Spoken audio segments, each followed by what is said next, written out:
আমাৰ মৰমৰ জুবিন দাক কোনে মাৰিছিল জানেনে আপোনালোকে? যিজন একদম মাষ্টাৰ মাইণ্ড আজি মই পাই গ'লোঁ, যিজনে জুবিন দাক হত্যা কৰিছিল, জুবিন দাক মাৰিছিল। আপোনালোকে আজি তেওঁৰ নিজৰ মুখেৰে শুনি লওক। কেলা কোৰ্ট চিষ্টেম COURT LAW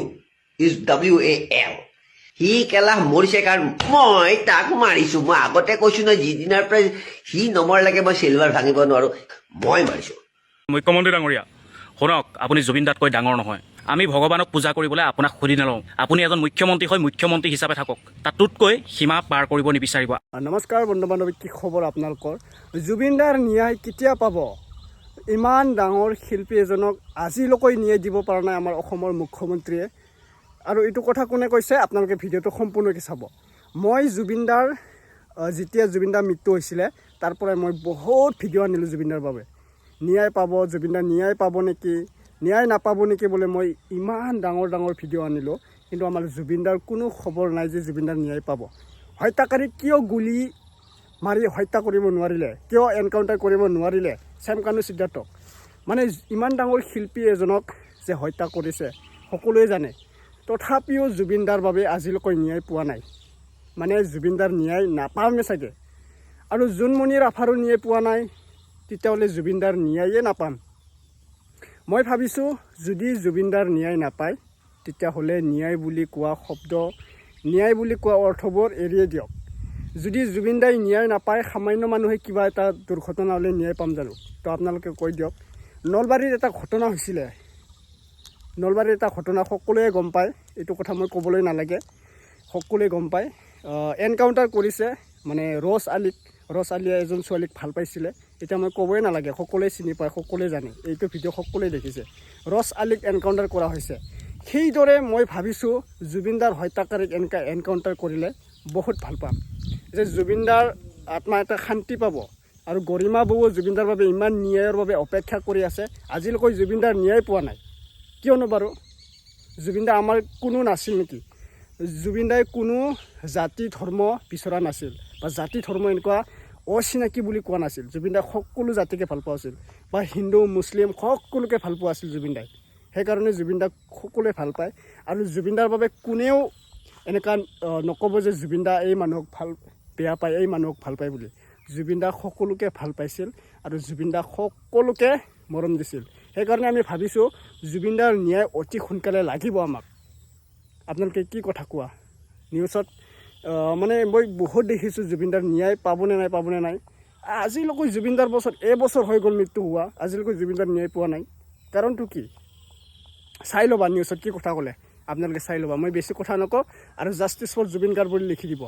আৰু মোৰ ভিডিঅ'ত যদি কিবা এটা মই জুবিন দাৰ বাবে বেয়া শব্দ কৈছোঁ, আপোনালোকে কমেণ্ট কৰি জনাই দিব, মোক কৈ দিব মই জুবিন দাৰ বাবে বেয়া কৈছোঁ না ভালে কৈছোঁ। আপোনালোকে কমেণ্ট কৰি জনাই দিব। আৰু কোনটো ডিষ্ট্ৰিক্টৰ পৰা মোৰ ভিডিঅ' চাই আছে আপোনালোকে কমেণ্ট কৰি জনাই দিব বন্ধু বান্ধৱী।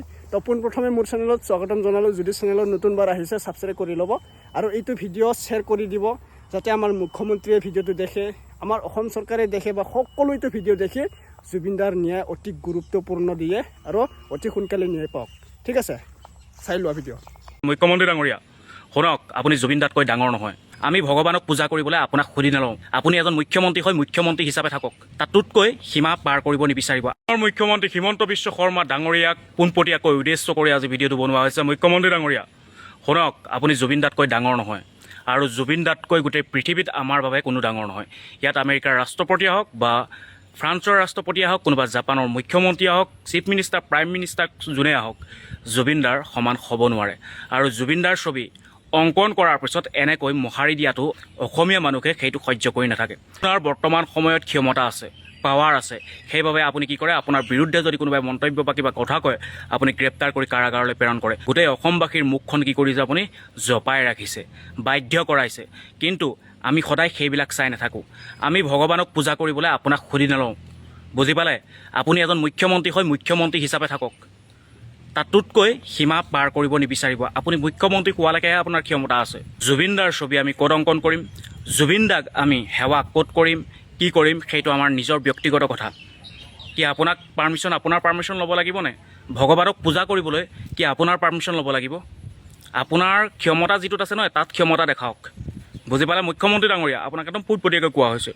কিন্তু জুবিনদাৰ বিষয়ত আপুনি সীমাবদ্ধতা নাৰাখিব, কাৰণ মন গ'লে আমি পাক জেগাত, চাফা জেগাত জুবিনদাৰ ফটো অংকন কৰিব পাৰোঁ য'তেই নহওক। আপুনি জুবিনদাৰ ন্যায় দিব পাৰিলে হয়, আপুনি নিদিওঁ বুলি দিয়া নাই। এতিয়া নানা ঘটনা দেখিবলৈ পাইছোঁ আপোনালোকে এনকাউণ্টাৰ কৰা, কিন্তু জুবিনদাৰ হত্যাকাৰীক কেতিয়াও শাস্তি দিয়া নাই। আৰে ভাই, জেলত ভৰাই থ'লে সেইটো শাস্তি পোৱা বুলি নকয়। এজন ভগৱান স্বৰূপ মানুহক ন্যায় দিব পৰা নাই আপুনি। আপুনি জুবিনদাক হিংসা কৰে নেকি বাৰু? মই মুখ্যমন্ত্ৰী ডাঙৰীয়াক সুধিছোঁ, আপুনি জুবিনদাক হিংসা কৰে নেকি? কাৰণ আপোনাকো বহুত মানুহে ভাল পায়, কিন্তু জুবিনদাতকৈ বেছি নকয়, সেইবাবে আপুনি হিংসা কৰে নেকি? আপুনি ক্ষমতা পাৱাৰ নেদেখাব। মুখ্যমন্ত্ৰী ডাঙৰীয়া, আমি অসমৰ সাধাৰণ ৰাইজ হিচাপে কৈছোঁ, আমি জুবিনদাৰ ফটো ক'ত অংকন কৰিম, আৰু জুবিনদাৰ ফটো অংকন কৰাৰ পাছত কোনোবাই মন গ'লে মোহাৰি দিব, বা জুবিনদাৰ ফটোখনত মুতি দিব, বা জুবিনদাৰ ফালে থুই পেলাব ফটোখনৰ ফালে, সেইটো অসমবাসী হিচাপে ধৈৰ্য ধৰি নাথাকে। ধৈৰ্যৰ সীমা এডাল আছে। আপোনাৰ ক্ষমতা য'ত যিমান লাগে আছে সিমানলৈকে আপুনি সদাওক, কিন্তু জুবিনদাৰ ক্ষেত্ৰত আপুনি ক্ষমতা বা পাৰ্মিশ্যন আমি যে ল'ব লাগিব জুবিনদাক পূজা কৰিবলৈ, সেইটো নহয়। সেইবিলাকত ক্ষমতা নেদেখে। আপুনি মুখ্যমন্ত্ৰী হ'ল বুলি মন গ'লে আপোনাৰ মতে ব্যক্তিগতভাৱে আপুনি যি মন যায় তাকে কৰিব নোৱাৰে। অসমৰ ৰাইজৰ কথা এবাৰ চিন্তা কৰিব লাগিব। তাক মুখ্যমন্ত্ৰী পাতিছে কোনে? অসমৰ ৰাইজে পাতিছে। গতিকে সেই যে আপোনাক মুখ্যমন্ত্ৰী গাদীত বহালে, সিহঁতৰ কথা মানে অসমবাসীৰ কথা আপুনি এবাৰ ভাবিব লাগিছিল। আমাৰ মৰমৰ জুবিনদাক কোনে মাৰিছিল জানেনে আপোনালোকে? যিজন একদম মাষ্টাৰ মাইণ্ড আজি মই পাই গ'লোঁ, যিজনে জুবিনদাক হত্যা কৰিছিল, জুবিনদাক মাৰিছিল।